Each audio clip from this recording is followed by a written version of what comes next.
Hi everyone and welcome to close to nature. थोड़ी सी तबीयत ख़राब चल रही है, आपको आवाज़ से भी महसूस हो रहा होगा। और ये मैंने अपनी इस क्रिसमस ट्री जिसका गमला बिल्कुल टूट गया, इसने मुझे बहुत कहा, चीख पुकार कर कि मेरी रिपोर्टिंग कर दो। लेकिन पहले गर्मियाँ थी, फिर सर्दियाँ आई, कभी टाइम नहीं लगा, कभी कुछ कुछ कारण रहता रहा और मैं इसकी रिपोर्टिंग नहीं कर पाई और अंत में गमला बिल्कुल टूट गया। और मैंने इसकी रिपोर्टिंग ये शेयर तो मैं आज कर रही हूँ, पर ये मैंने पहले ही कर दी थी लास्ट वीक। रिपोर्टिंग के लिए मैंने अपना बहुत पुराना सीमेंटेड काफ़ी बड़ा गमला चूज़ किया, जिसको पहले मैं खाद बनाने में यूज़ करती थी। जितने भी पत्ते थे इसमें डाल देती थी, कोने में रखा हुआ था और लगभग साल भर से ये यूज़ ही नहीं हो रहा था। और देखिए इसके अंदर जितने भी पत्ते डाले थे, साल से भी ज़्यादा हो गया होगा और ये सारी जो है कितनी अच्छी कंपोस्ट बन गई। तो मैं इसी के अंदर ही सिर्फ फंजीसाइड डालूंगी और इसको रिपोर्ट कर दूंगी। ये ना काफ़ी ऊंचा है, तो गर्मियों में आंधी से गिर जाता, गर्मियों में क्या वैसे भी तेज़ हवा चल जाए तो आंधी से गिर जाता है। तो मैंने इसको ऐसे बांधा हुआ था। तो सबसे पहले इसको कट करते हैं और इसमें नीचे मैंने पत्थर वगैरह भी रखे हुए थे ताकि थोड़ा सा वेट रहे और हवा चलने से ना गिरे। नीचे वेट होगा तो ताकि ना गिरे। तो वो हटाई, थोड़ा सा टिल्ट किया और बहुत ध्यान से कोई इसकी स्टेम ना टूट ना जाए, क्योंकि इसकी स्टेम ही इसकी ब्यूटी है। फिर इसको निकालने का तरीका, दोनों तरफ पैर लगाए और ऐसे खींच लिया। इतना ज़बरदस्त रूट बाउंड है कि बहुत ही आसानी से निकल गया ये, वरना कई प्लांट में तो बहुत मशक्क़त करनी पड़ती है। गमला देखो कितना टूट गया। अब जितनी भी ये रूट बाउंड है ना, इनको थोड़ा थोड़ा सा मैं कट करूँगी।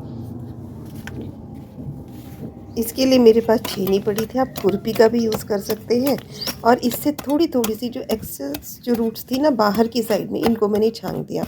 और पता नहीं मेरे हाथ में कुछ आ जाए तो थोड़ा थोड़ा करते करते वो ज़्यादा ही हो जाता है। फिर मैंने अपने आप को रोका और इतना सफिशिएंट। अब इसको रिपोर्ट तो करती हूँ। चलते हैं अपने नए घर की ओर। और ये मैंने इसमें रख दिया और 2-3 बार सेट करके देखा बिल्कुल सीधा है कि नहीं है।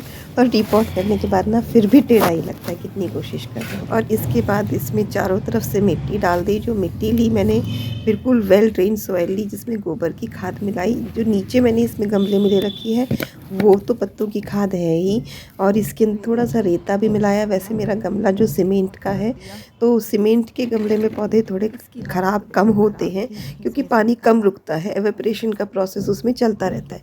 प्लास्टिक के गमलों में हमें थोड़ा और ज़्यादा ध्यान रखना पड़ता है कि कहीं मिट्टी जो है ऐसी ना हो जिसके अंदर पानी रह जाए। और सीमेंट के गमलों में हम थोड़े से फ्री हो सकते हैं। तो रिपोर्टिंग कर दी, उसके बाद में एक और काम रहता है, वो रह जाता है इसमें पानी देना। और उसके अलावा जो इसकी जो मिट्टी निकली थी उसमें से सारी मैंने रूट्स अलग कर दी। और जो मिट्टी बची, इस मिट्टी को भी मैंने बिल्कुल अच्छी मिट्टी को अलग कर लिया। अच्छे से धूप दिखा देंगे, ये भी एक काम ही बचता है। और उसके बाद एक और काम भी बचता है, यहाँ से अच्छे से सफाई करनी, क्योंकि इतना मैसी हो जाता है बिल्कुल सारा गंदा। तो सारी मैंने सफाई कर ली और अब सारे प्लांट्स को धोते धोते इनमें पानी दे देंगे। उम्मीद करती हूँ आपको मेरा ये पूरा क्रिसमस ट्री का गमले टूटने से नया गमला मिलने तक का सफ़र अच्छा लगा होगा।